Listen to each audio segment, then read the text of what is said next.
तो डीएनए में अब वक्त है ये जानने का कि देश की पसंद क्या है। 2014 में देश प्रधानमंत्री की कुर्सी पर किसको बैठा हुआ देखना चाहता है। सर्वे में जब हमने देश की जनता से ये सवाल पूछा तो 46.1% लोगों की पहली पसंद नरेंद्र मोदी रहे, जबकि 21.2% लोगों की राय ये थी कि राहुल गांधी को देश का अगला प्रधानमंत्री होना चाहिए। प्रधानमंत्री पद के लिए अरविंद केजरीवाल को 4.2% लोगों ने अपनी पसंद बताया है, जबकि 2.9% लोगों ने मायावती में बेहतर प्रधानमंत्री के गुण देखे और 2.2% लोगों की राय में मुलायम सिंह यादव देश के सबसे बेहतर प्रधानमंत्री हो सकते हैं। 2% वोटर्स मानते हैं कि ममता बनर्जी को प्रधानमंत्री बनना चाहिए। इसके अलावा जयललिता और नीतीश कुमार को करीब 1% वोटर देश के अगले प्रधानमंत्री के रूप में देखना चाहता है। अन्य उम्मीदवारों को 1.7% लोगों ने बेहतर प्रधानमंत्री के रूप में अपनी पसंद बताया, जबकि सर्वे में शामिल 17.1% वोटर्स ऐसे थे जो बेहतर प्रधानमंत्री के सवाल पर कंफ्यूज थे। वो नहीं बता पाए कि कौन होना चाहिए अगला प्रधानमंत्री। ग्रामीण इलाकों की बात करें तो हमारे ओपिनियन पोल में नरेंद्र मोदी को करीब 46% और राहुल गांधी को करीब 21% वोटर्स ने प्रधानमंत्री पद का सबसे बेहतर उम्मीदवार बताया है। यह है ग्रामीण इलाकों का ब्रेकअप आपके लिए। जबकि शहरों में नरेंद्र मोदी को प्रधानमंत्री बनते देखने की ख्वाहिश रखने वाले मतदाताओं की संख्या 47% और राहुल गांधी को अपनी पसंद बताने वाले वोटर्स की संख्या करीब 22% है। यानी नमो रागा पर भारी पड़ रहे हैं, चाहे गांव हो या शहर। अब देखते हैं कि हमारे ओपिनियन पोल में प्रधानमंत्री पद के लिए लोकप्रियता के पैमाने पर देश के अलग अलग राज्यों में कौन सा नेता आगे चल रहा है, कौन सा राज्य किस नेता को वोट देता है।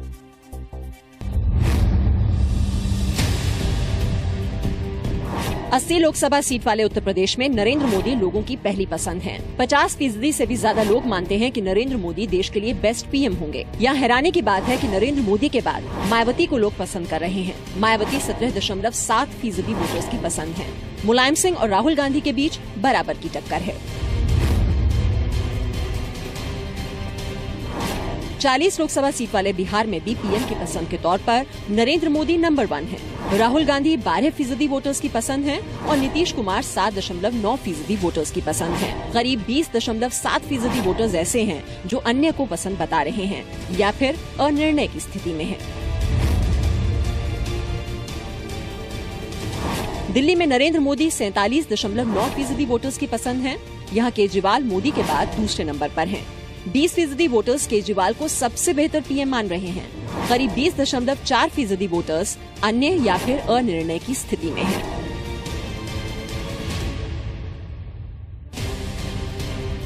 पंजाब में सबसे ज्यादा हैरान करने वाला आंकड़ा है। सर्वे के मुताबिक यहाँ नरेंद्र मोदी करीब 28% वोटर्स की पसंद है, लेकिन मोदी को यहाँ पर राहुल गांधी ने पछाड़ दिया है। बेस्ट पीएम के तौर पर राहुल गांधी को पसंद करने वाले 36.8% वोटर्स हैं। राजस्थान में नरेंद्र मोदी के आसपास भी कोई नहीं दिख रहा है। 67.2% वोटर्स मान रहे हैं कि मोदी बेस्ट पीएम साबित होंगे। राहुल गांधी 19.7% वोटर्स की पसंद हैं। मध्य प्रदेश में नरेंद्र मोदी 55.4% वोटर्स की पसंद हैं, जबकि राहुल गांधी को 27.9% वोटर्स पसंद कर रहे हैं। 14.7% वोटर्स अनिर्णय की स्थिति में हैं।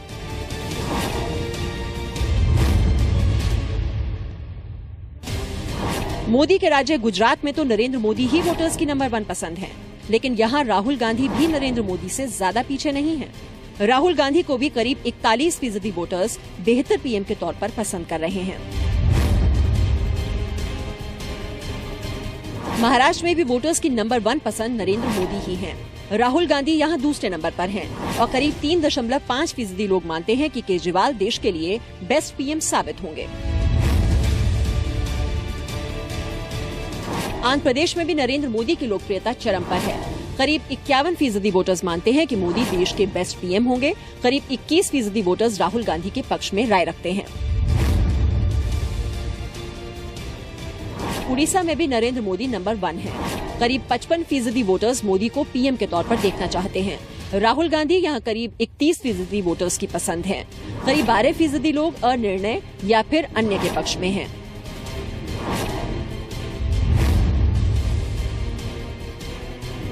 कर्नाटक में 53.8% वोटर्स की राय में नरेंद्र मोदी बेस्ट पीएम होंगे। राहुल गांधी को करीब 29% लोग पसंद कर रहे हैं। तमिलनाडु में नरेंद्र मोदी ने लोकप्रियता में जयललिता को भी पीछे छोड़ दिया। नरेंद्र मोदी 29% वोटर्स की पसंद हैं, तो राहुल गांधी 19% और पीएम के तौर पर जयललिता सिर्फ 14% वोटर्स की पसंद हैं।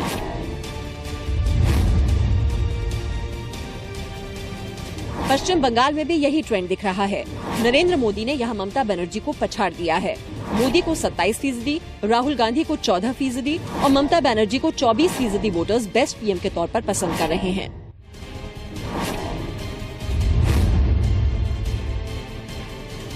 केरल में राहुल गांधी नरेंद्र मोदी से कहीं आगे निकल चुके हैं। करीब 28% लोग राहुल गांधी को बेस्ट पीएम मटेरियल मानते हैं।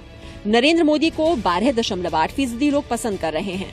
अन्य और अनिर्णय की स्थिति में करीब 51% वोटर्स हैं, जो एक बड़ी संख्या है। नॉर्थ ईस्ट में भी नरेंद्र मोदी ने लोकप्रियता में सबको पीछे छोड़ दिया है। पीएम के तौर पर नरेंद्र मोदी को पसंद करने वाले करीब 70% वोटर्स हैं। करीब 21% वोटर्स राहुल गांधी को पसंद कर रहे हैं। तो आपने देखा कि देश क्या सोच रहा है, और यहां पर आपको यह बताना जरूरी है कि नरेंद्र मोदी के गढ़ गुजरात में राहुल गांधी को 40.8% यानी 41% लोग ऐसे हैं जो कि गुजरात में भी राहुल गांधी को प्रधानमंत्री पद का उम्मीदवार के तौर पर अपनी पहली पसंद मानते हैं। और जम्मू कश्मीर में राहुल गांधी ने नरेंद्र मोदी को बीट किया है। राहुल गांधी को करीब 54% वोट मिले हैं और नरेंद्र मोदी को सिर्फ 6% वोट मिले हैं। यहां पर वो भारी पड़े हैं। और केरल में भी राहुल गांधी नरेंद्र मोदी से आगे हैं और पंजाब में भी राहुल गांधी नरेंद्र मोदी पर भारी पड़े हैं। यानी अलग अलग राज्यों की अलग अलग पसंद है, लेकिन तो भी ज्यादातर राज्यों में नरेंद्र मोदी आगे चल रहे हैं।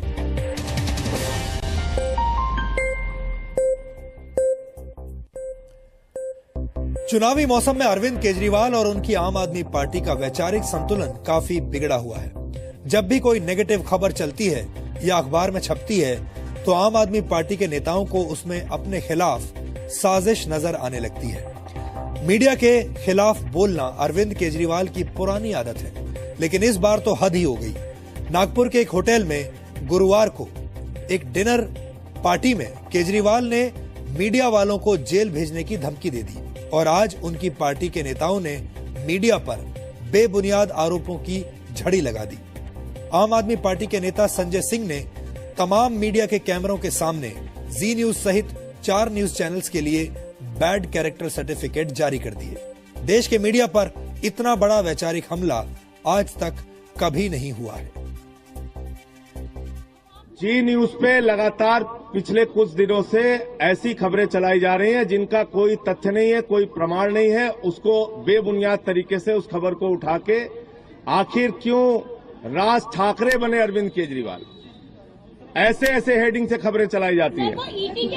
मैं आपने उनको क्यों नहीं भेजा मैसेज? पहली बात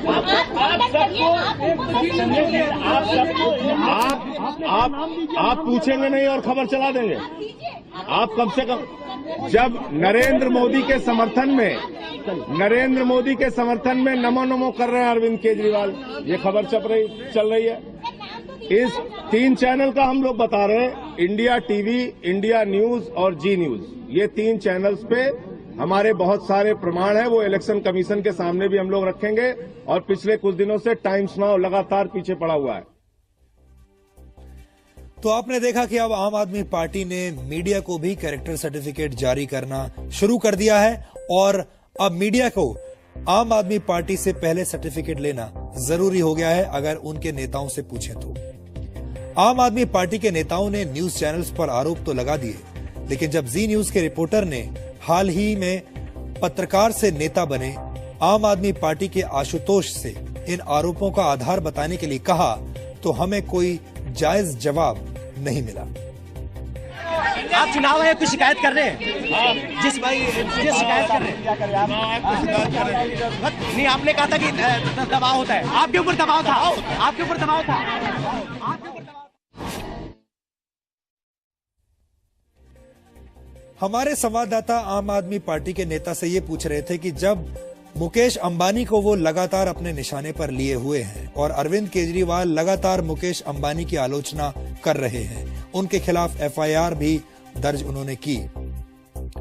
ऐसे में आशुतोष मुकेश अंबानी द्वारा चलाए जाने वाले एक चैनल में ही काम करते थे, तो उनसे सवाल ये था कि जब वो मुकेश अंबानी के चैनल में, न्यूज चैनल में काम कर रहे थे, तब क्या उन पर कोई इस तरह का एजेंडा सेट करने का दबाव था? और उसके जवाब में आशुतोष ने क्या कहा वो आपने सुन लिया।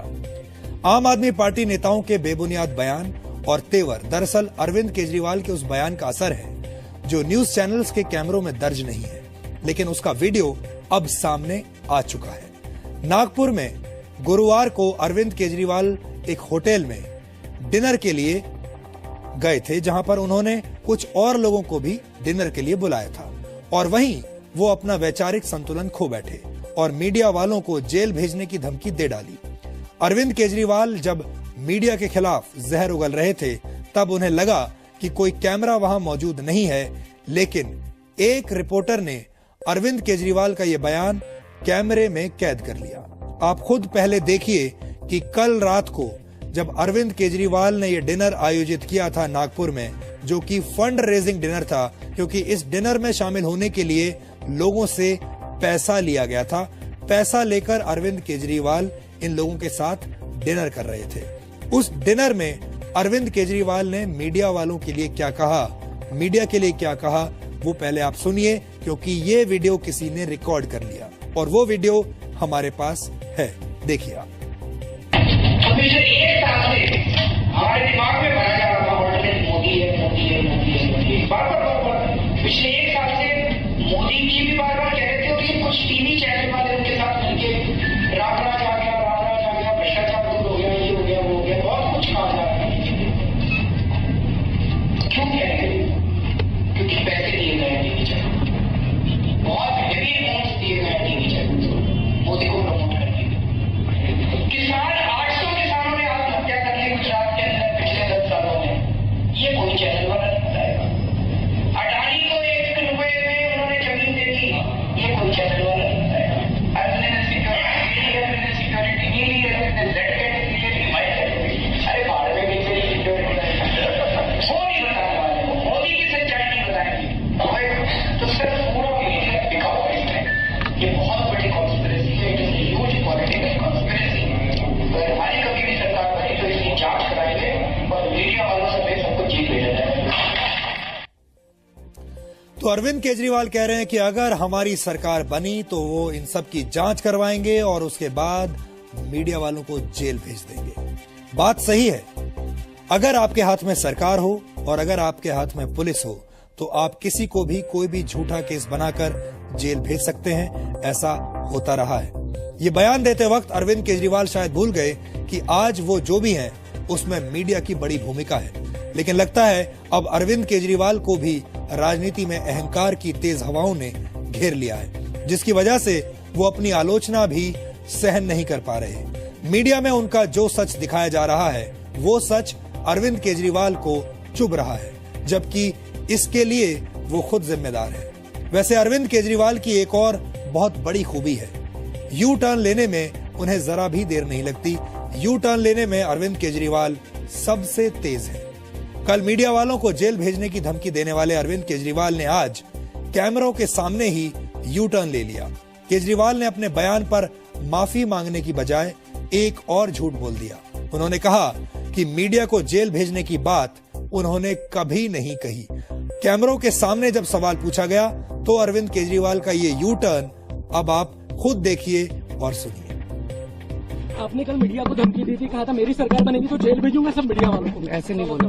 क्या बोला था सर? आपने लगेगा बोलिए एक बार, क्या बोला था? अरे कुछ नहीं बोला था। बताइए, आपको बताइए।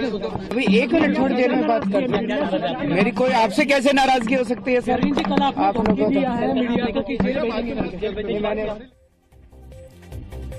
वैसे केजरीवाल अपने साथियों को बीच में ही छोड़ देने के लिए मशहूर हैं। आपको याद होगा अन्ना हजारे के साथ थे, उसके बाद उन्होंने अन्ना हजारे को छोड़ दिया।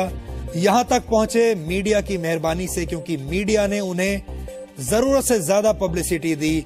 हर रोज टीवी चैनल्स पर छाए रहे, अखबारों में छाए रहे, और अब वही मीडिया उन्हें अपना दुश्मन लगता है। मीडिया वालों को जेल भेजने की धमकी देते केजरीवाल का वीडियो आज देश के सामने आ गया, और उसके बाद उनकी पार्टी के नेताओं ने मीडिया के खिलाफ बोलना शुरू कर दिया। ये बात देश में किसी को पसंद नहीं आ रही है। खास तौर पर राजनेताओं को अरविंद केजरीवाल के ये लक्षण ठीक नहीं लग रहे हैं। ये जी न्यूज ऐसा कभी नहीं करेगा, और जी न्यूज एक बहुत प्रतिष्ठित चैनल है जो अपना काम कर रहा है। आप सहमत होइए नहीं होइए ये अलग बात है। खबरें हमारी मर्जी की छपनी चाहिए, हमारे विरोधियों को कम स्पेस मिलना चाहिए, हमारे गुणगान होने चाहिए, हमारी कमियों की तरफ इशारा नहीं होना चाहिए। जब ये माइंडसेट हमारा बन जाता है और मीडिया इन शर्तों को पूरा करने में जब असफल रहता है, तब हम अपनी असफलताओं की भड़ास जो है मीडिया पर निकालते हैं। जो अपने आप को रचयिता समझता है कि मैंने किसी को रचा है, तो जो रच जाता है तो फिर वो सोचता है कि इस रचयिता को सबसे पहले मैं खत्म करूं, क्योंकि मैं इस रचयिता की वजह से पावरफुल बना हूं, तो अब मैं पावरफुल हूं। तो कोई नई बात नहीं। जी न्यूज हो या कोई न्यूज हो, उनको अरविंद केजरीवाल की अच्छाई को भी दिखाने का अधिकार है, सवाल पूछने का भी अधिकार है, आलोचना करने का भी अधिकार है। अगर अरविंद केजरीवाल उनकी पार्टी नहीं समझते हैं तो देश को समझना पड़ेगा कि देश को बदलने वाले मीडिया का दुरुपयोग करके अपना नाम तो खूब करेंगे, दिन भर मीडिया में दिखने की कोशिश करेंगे, रोज नया नया समाचार बनाने की कोशिश करेंगे ताकि हम मीडिया में रहें, और मीडिया अगर एक बार आलोचना करेगा तो मीडिया को धमकी देंगे, जेल में बंद करने की बात करेंगे। केजरीवाल जी को ये बात भूलनी नहीं चाहिए कि वो खुद मीडिया के ही पैदावार है। अगर मीडिया का समर्थन उनको नहीं मिलता तो आज जो उनकी एक जगह बनी है राजनीति में, वो उसी कारण बनी है। ये अत्यंत ही दुखद है, दर्दनाक है और बहुत ही निंदनीय है। आम आदमी पार्टी के नेताओं ने जी न्यूज सहित कुछ चैनलों पर जो गंभीर आरोप लगाए हैं, उनका जवाब तो उन्हें देना ही पड़ेगा। सवाल ये भी है, क्या बाकी न्यूज चैनल के साथ अरविंद केजरीवाल मीडिया फिक्सिंग करने में कामयाब हो गए हैं? असल में ये कहकर अरविंद केजरीवाल ने उन तमाम न्यूज चैनल्स और पत्रकारों पर भी सवाल उठा दिए हैं जो कि अरविंद केजरीवाल के पक्ष की खबरें दिखाते हैं, जो कि अरविंद केजरीवाल की तारीफ करते थकते नहीं हैं, और जहां पर अरविंद केजरीवाल के लंबे लंबे इंटरव्यूज चलते हैं। अब वो भी सवालों के घेरे में आ गए हैं। यहाँ ये जानना भी जरूरी है कि आम आदमी पार्टी ने जी न्यूज पर सवाल क्यों उठाए हैं। जी न्यूज ने 4 फरवरी को अरविंद केजरीवाल की बड़े बंगले की मांग वाली चिट्ठी को अपने दर्शकों को दिखाया था। क्या केजरीवाल इस बात से नाराज हैं? जी न्यूज ने 5 मार्च को बीजेपी दफ्तर पर आम आदमी पार्टी कार्यकर्ताओं द्वारा की गई तोड़फोड़ की खबर प्रमुखता से दिखाई थी। क्या केजरीवाल को इस बात से गुस्सा आ गया? जी न्यूज ने ही 10 मार्च को अरविंद केजरीवाल की मीडिया फिक्सिंग के बारे में खबर चलाने की हिम्मत दिखाई थी। क्या ये बात अरविंद केजरीवाल को चुभ गई? क्या वो वीडियो क्लिप अरविंद केजरीवाल को चुभ गया जो कि देश के सामने जी न्यूज लेकर आया था, जिसमें अरविंद केजरीवाल एंकर को बता रहे हैं कि क्या हेडलाइन बनानी है, जिसमें अरविंद केजरीवाल अपने पीछे शहीद भगत सिंह की फोटो लगाकर इंटरव्यू दे रहे हैं। 11 मार्च 2013 को अहमदाबाद में केजरीवाल के टोल टैक्स नहीं चुकाने की खबर भी जी न्यूज ने सबसे पहले दिखाई थी। तो क्या अरविंद केजरीवाल इसका बदला ले रहे हैं, या फिर अरविंद केजरीवाल 12 मार्च को जी न्यूज पर दिखाए गए मोदी की हवा वाले उनके बयान को देखकर भड़क गए हैं, जिसमें वो अपने घर में बैठकर कह रहे हैं कि मोदी की हवा तो है। हम यहाँ अरविंद केजरीवाल को ये भी कहना चाहते हैं कि अगर वो हमारे स्टूडियो में आकर अपनी बात रखना चाहते हैं तो जी न्यूज में उनका स्वागत है, जी न्यूज पर उनका स्वागत है। हम अरविंद केजरीवाल को ये चुनौती देते हैं कि वो खुले मंच पर आकर कैमरों के सामने न्यूज चैनलों पर लगाए गए आरोपों को सच साबित करके दिखाएं, या फिर जी न्यूज से और उन तमाम चैनल से माफी मांगे। जी न्यूज की जवाबदेही 15 करोड़ दर्शकों के प्रति है जो कि हमें हर रोज देखते हैं, किसी पार्टी या व्यक्ति विशेष के प्रति नहीं है। हमें अरविंद केजरीवाल के सर्टिफिकेट की जरूरत नहीं है। हमारा सर्टिफिकेट हमें हमारे दर्शकों से मिलता है। जी न्यूज हमेशा सच्ची पत्रकारिता करता है, आगे भी करता रहेगा।